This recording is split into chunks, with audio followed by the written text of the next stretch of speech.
O presidente da Febraban, Isaac Sidney, pediu ao Ministério da Fazenda a limitação ou suspensão temporária de pagamentos instantâneos, como o Pix, para apostas de cota fixa, visando combater o endividamento das famílias. Ele destacou a importância de aproveitar o momento favorável do mercado de crédito e trabalho para evitar novas dívidas. Sidney sugeriu também a criação de uma força-tarefa para analisar os impactos socioeconômicos das apostas, ressaltando a necessidade de diálogo entre os três poderes. Bom, essa fala do presidente da Febraban vem depois, principalmente daquele levantamento que foi trazido pelo Banco Central, evidenciando principalmente alguns lados negativos, Os números, meninos, vocês acham que estavam ali subestimados? Esse levantamento do Banco Central fez, claro, que é uma espécie de raio-x, desse mercado, trouxe alguns efeitos que talvez não estavam tão claros, mas principalmente negativos, E agora também trazendo essa possibilidade de barrar o uso do Pix. A gente vai falar também em relação aos dados que foram trazidos por esse levantamento, mostrando que principalmente cartão de crédito e débito, que eles querem barrar já para agora, em outubro. Gani. Olha só, se acabar com a possibilidade do Pix para as bets, praticamente matou o negócio, porque é o principal instrumento para as pessoas apostarem. Teve um levantamento 90% das transferências é para o uso do Pix. O uso do Pix. E cartão de crédito fica ali em torno de 10%, 15%. Por isso que eles querem impedir usar o cartão de crédito via carteiras digitais, enfim. Exatamente. Teve um levantamento do Banco Central que de janeiro a agosto desse ano foram transferidos para as bets 160 bilhões de reais por Pix. É muito dinheiro. Então, praticamente, você inviabilizou o negócio. O ponto é o seguinte, Soraya, precisa de algum freio para essas apostas. Se tornou um problema na sociedade brasileira. É um monstro aí que foi sendo alimentado, ou talvez a sociedade não percebeu, e virou um gremlin agora, Quem lembra aí do filme? Era um bichinho bonitinho, ninguém dava nada e agora é um monstrinho, Pelo seguinte, isso foi autorizado desde 2018, ficou parado, ninguém deu muita atenção para isso, até porque veio pandemia nisso tudo e, de repente, o governo entendeu agora que existia uma possibilidade de uma grande arrecadação resolvendo o problema fiscal. O ponto é que essa possibilidade de arrecadação para resolver o problema fiscal tem um ônus muito grande, Por quê? Porque será que compensa toda essa arrecadação diante do que a gente está vendo com as bets, com algumas consequências? É dinheiro drenado que vai para as bets e não vai para atividade econômica produtiva, como consumo no varejo, por exemplo, o que geraria mais consumo, expansão de lojas, demanda, apenas para citar um exemplo, Demandas aí por mão de obra, emprego, etc. É dinheiro que poderia estar sendo investido no mercado financeiro. E dinheiro investido no mercado financeiro é fundamental para viabilizar o investimento das empresas, Quando você compra uma ação ali, a empresa abriu o capital, você está comprando ação, você está financiando o crescimento dessa empresa. Não à toa existe uma evidência empírica de que mercado de crédito e de capital mais envolvido gera mais crescimento econômico e redução da pobreza. O dinheiro está sendo drenado. Alto endividamento das famílias, utilização do Bolsa Família, veja só, para apostar. Então, tem uma série de efeitos muito ruins, muito negativos, e que eu me pergunto se isso compensa a arrecadação. Porque daqui a pouco é igual o cigarro, o cigarro gerava arrecadação para o governo, o cigarro movimentava a economia, é verdade. Mas então por que todas as sociedades no mundo retrocederam em relação ao cigarro, com propagandas proibindo, com restrições, com multas, com impostos? Porque o ônus gerado para a saúde era maior do que toda a arrecadação. E essa é a grande questão das bets. Por falar em arrecadação, vou chamar a Marília para também trazer mais um elemento para essa nossa conversa, porque o governo planeja arrecadar cerca de 3 bilhões de reais com as outorgas a sites de apostas esportivas agora para esse ano, 2024. Marília Ribeira já chega aqui ao vivo ao 3 em 1. Marília, essas empresas precisam fazer exatamente o quê? Um pagamento ainda este ano para operar só no ano que vem, é isso? É isso mesmo, né, Soraya? Cada empresa ela vai ter que pagar 30 milhões de reais para poder conseguir essa outorga, para de fato começar a atuar no mercado regulatório a partir de janeiro de 2025. Lembrando que neste primeiro momento, né, a partir do dia 1º de outubro, é aquele primeiro passo para a regulamentação, só que somente em janeiro de 2025 que esse mercado vai estar regulado aqui no Brasil. Ontem, o Ministério da Fazenda acabou atualizando a lista com as empresas que conseguiram essa primeira autorização para poderem estar atuando aqui no Brasil até o final deste ano. O número de empresas passou de 199 para 205 empresas autorizadas neste primeiro momento. Soraya, acontece que hoje o secretário do Tesouro Nacional, Rogério Ceron, ele acabou comentando sobre esse assunto, né? Ele disse que o objetivo do governo é regulatório e não arrecadatório em relação a essas casas de apostas. Nós separamos esse trecho da fala do secretário, ele falou hoje pela manhã lá no Ministério da Fazenda para a gente acompanhar agora. Havia uma operação totalmente descontrolada sobre esse setor e o governo está fazendo a regulação. Agora está se identificando a necessidade de de um rigor ainda maior, então está se percebendo, né, claramente alguns problemas que estão sendo endereçados, mas ele nunca foi e não é uma política que tem ali um olhar do ponto de vista de política fiscal, tá?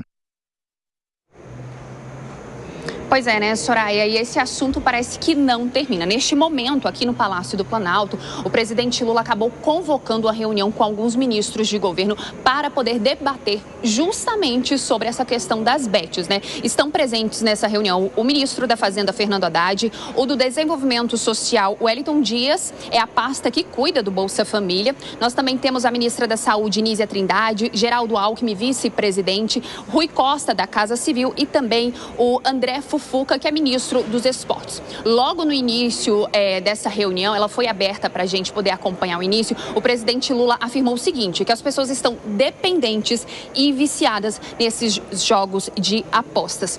E o que está sendo debatido lá em cima, Soraya, entre as medidas nós temos a limitação do bloqueio do uso do cartão do Bolsa Família e o banimento de outras formas de pagamento, monitoramento de CPFs, além de ações para poder lidar com a dependência dos jogos. Do lado do Ministério do Desenvolvimento, como eu disse, que cuida da questão do Bolsa Família, também será apresentada a possibilidade de alteração do titular em caso do uso do cartão do Bolsa Família nessas apostas. A princípio, não existe a possibilidade de corte do benefício para aquelas pessoas que apostam. O que o ministro Wellington Dias vai sugerir é que tenha uma limitação do uso do benefício para poder fazer essas apostas. A reunião começou por volta das 3h30 até o momento 5h15 da tarde. Ela ainda não finalizou, mas qualquer novidade, Soraya, a gente volta aqui de Brasília. Com certeza. Marília, só chamar que a gente já conecta com você para trazer todas as novidades. Obrigada por enquanto.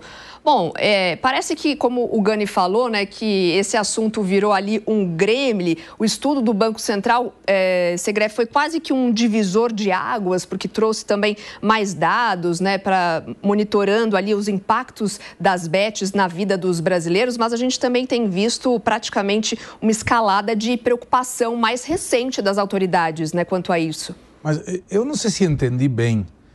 A ajuda social, a Bolsa Família, vai ter uma possibilidade de que a pessoa que recebe uma ajuda social aposte? Não deveria acontecer isso. A ajuda social é para alimentação, é para a pessoa ter uma dignidade na sua necessidade econômica de ter a possibilidade de comer, não de apostar. Esse dinheiro é dinheiro nosso. E dinheiro nosso é como se cada um de nós estivesse entregando a alguém para apostar. Isso não é ajuda social, isso é populismo barato. Se uma pessoa utiliza dinheiro nosso para apostar, deveria ser retirado. Essa ajuda social, esse benefício social. Não é para apostar. Me chama muito a atenção que o governo que defende tanto a saída da pobreza motive a partir de uma ajuda social. Como não? Não está ajudando? Não. não estão estudando alternativas exatamente para se impedir o uso. Mas tem que cortar. Eu não sei, eu entendi a Marília dizendo que não vai ser cortado aquelas pessoas que estão apostando. Tem que cortar. Não. Tem que cortar na hora. Perfeito. Há uma ideia para se cortar do grupo de beneficiários, então, as pessoas que já usaram. Tem que cortar. E as pessoas que vão usar têm que cortar também. Não é para apostar. Dinheiro público não é para aposta. Não é. O outro dia teve um cara que quis pagar uma prostituta com Bolsa Família. Que isso, gente? Estamos falando de ajuda social. Claro. É para viver melhor, para ter uma dignidade na sua alimentação, na sua necessidade básica. Apostar não é básico. Isso tem que ser contundente. O governo tem que ser muito forte nisso. Senão estamos falando de qualquer coisa. Dinheiro nosso para o que for. Não é para isso. Agora, uma questão que me chamou a atenção. Eu não sei se essas bets e a restrição, tem várias já que estão restringidas, 500, 600 que o governo colocou, entre elas algumas que hoje estão patrocinando clubes. As duas, por exemplo, que estão involucradas na investigação da Deolane Becerra e do Gustavo Lima, não tiveram autorização para continuar. Baidibet e Esporte da Sorte não estão dentro das que estão aprovadas para autorizar. Isso me parece que vai ter um impacto também nos clubes de futebol. Não sei, o Piperno poderá falar muito melhor do isso que eu, mas vai ter um impacto em muita coisa. Eu acho que o governo foi um pouco dizendo, vamos arrecadar e com isso está tudo certo. E agora se encontra com um problema muito sério. Até por uma situação, só para clarificar, 160 bilhões de reais foram colocados nas apostas até agora. 110 bilhões de reais é o que o país, em termos de privados e públicos, investe para pesquisa e desenvolvimento e inovação. Estamos falando de muito mais dinheiro para apostar que para inovar. Esse é o país que a gente quer mesmo? É isso? Mas será que já estão claros, Piperno, esses impactos potenciais desse mercado para o sistema financeiro do Brasil, para a economia de forma geral? Soraya, antes de tudo, isso mostra, esses volumes todos que o Segrão citou, por exemplo, 160 bilhões de reais apostados até o fim de agosto, isso equivale a mais ou menos 2% do PIB do Brasil. Tá? Isso é uma montanha, isso é um volume imenso de recursos. Isso mostra a péssima, o lixo que é a qualidade das nossas autoridades econômicas. Porque esse negócio, o próprio Banco Central autorizou, enfim, as autoridades econômicas, o governo Temer liberou o jogo, as bets em 2018. O Brasil gastou 6 anos para regulamentar as autoridades econômicas. Banco Central, de braços cruzados, não aconteceu nada, todo mundo jogando, e o problema agora está desse tamanho. Então, cobrar, tributar, não é que o governo está visando só o interesse arrecadatório, é obrigação. Todas as atividades do país, elas são tributadas. Como é que só essa turma toda ia gozar ininterruptamente ad eternum dessa isenção? Não pode. Então o governo, não é que ele agora vem a senha arrecadatória, não. Ele demorou. Isso deveria ter sido feito lá atrás, 6 anos atrás.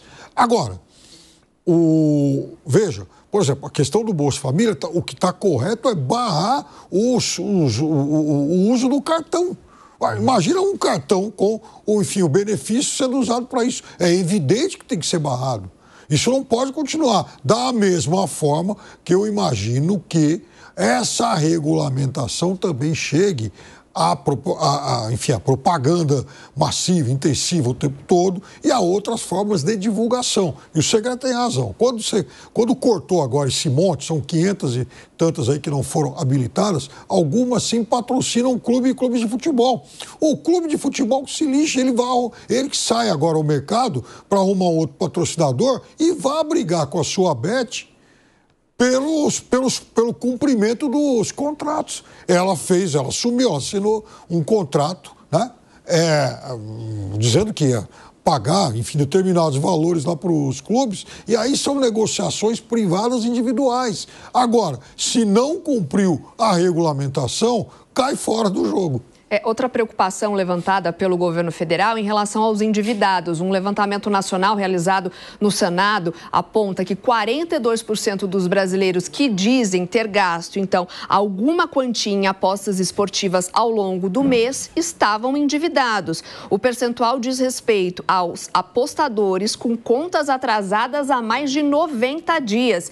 No total, de acordo com esse levantamento, então, cerca de mais de 20 milhões de pessoas com mais de 16 anos afirmam ter apostado, então, nas bets que têm passado por um processo aí de regulamentação. O número equivale a 13% da população do país com essa faixa etária, então, com mais de 16 anos. Mais um problema que está sendo levantado e que precisa de alguma regra mais rígida para que a gente não inflacione essa porcentagem dos endividados, que já é uma grande dificuldade, um desafio do governo de tentar eliminar, né? Piperno, quiser continuar com o seu pensamento, a sua linha de raciocínio? Não, e assim, veja, isso é de fato um problema social muito sério. Então, é por isso que é importante também se colocar essas travas. Sim. Não liberar qualquer tipo de cartão, qualquer tipo de conta, qualquer forma de saque, para que isso seja destinado ao jogo. O cartão de crédito, a proibição já vai valer, segundo as regras aqui, que estava prevista só para janeiro, já passa a ser antecipada para esse mês. Se o cartão de crédito, o uso preocupa tanto, né, talvez seria necessário antecipar algumas regras também já para esse ano, para evitar que essas questões mais difíceis, por exemplo, como o endividamento, não seja prolongada e não seja lá no ano que vem que a gente vai ver, né? Mas me permite um comentário. Sim, claro. Sobre isso. Cartão de crédito, o risco é que a pessoa gasta no cartão de crédito, tem um limite e depois tem que cair nessas taxas abusivas de 440%. Aí a pessoa está falhou, não tem mais. Mas se vai proibir o Pix, se vai proibir o cartão de crédito, vai pagar como? Asfixiou o negócio. Não tem como pagar. Mas o Piperno, acho que a discussão hoje, eu concordo absolutamente contigo do aumento da tributação e tributação pesada. Tem que mais. Agora, a discussão hoje é, mesmo com uma tributação pesada, será que vale a pena ter as bets na sociedade brasileira? Olha, essa história ainda vai dar muito assunto para as próximas semanas.